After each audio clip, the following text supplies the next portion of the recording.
Allu Arjun combination లో వస్తున్నటువంటి పుష్ప అంచనాలు భారీ స్థాయిలో ఉన్నాయని మనకు తెలిసింది. ఈ మూవీ యొక్క టార్గెట్ టైటిల్ సాంగ్ ని ఫిక్స్ చేశారు, కానీ తెలుగు హిందీలో ఈ రెండిట్లో మాత్రమే ఇంత కలెక్షన్స్ మిలియన్లు అయితే కొంచెం కష్టమని చెప్పాలి. 100 మిలియన్స్ తమిళ కన్నడ మలయాళంలో కూడా ప్రమోషన్స్ ఇంటర్నేషనల్ సాంగ్ అయితే ఖచ్చితంగా ఈ మే 1వ తారీఖున రిలీజ్ చేయబోతున్నట్టు ఆల్రెడీ బాలీవుడ్ నుంచి అయితే రాబట్టి గట్టిగా సంచలనం అనే చెప్పాలి. పుష్ప ఫస్ట్ పార్ట్ కూడా చేసింది, పెను సంచలనం సృష్టించే పుష్ప మూవీకి మాత్రం అవకాశాలు చాలా అద్భుతంగా ఉన్నాయని చెప్పాలి. మిగతా 4 భాషల నుంచి అయితే రావాల్సి ఉంటుంది. పాన్ ఇండియన్ హీరోగా అవతరించాడు. అయితే వేరే లాంగ్వేజెస్ మరోసారి డబ్బింగ్ చేసి సంచలనం సృష్టించే విధంగా అయితే నటించాడనే తెలుస్తుంది. మరి చిత్ర యూనిట్ ఈ మూవీ అట్లీస్ట్ 1000 కోట్ల టార్గెట్ అయితే బరిలోకి దిగే అవకాశం గట్టిగానే ఉంది.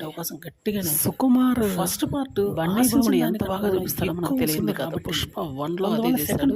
పుష్ప 2 లో ర్యాప్ పోతున్నాడు. రిలీజ్ చేసినటువంటి వాస్తవం చెప్పాలంటే ఈ మూవీ ప్రోమోలు కానీ అదిరివి కూడా భారీ స్థాయిలో చెప్పేస్తుంది. అల్లు అర్జున్ యొక్క బాలీవుడ్ కి చెందినటువంటి ఒక అతిపెద్ద సంస్థ ఈ మూవీ యొక్క డిజిటల్ రేంజ్ కొనడానికి కూడా వెనకాడటం తెలుస్తుంది.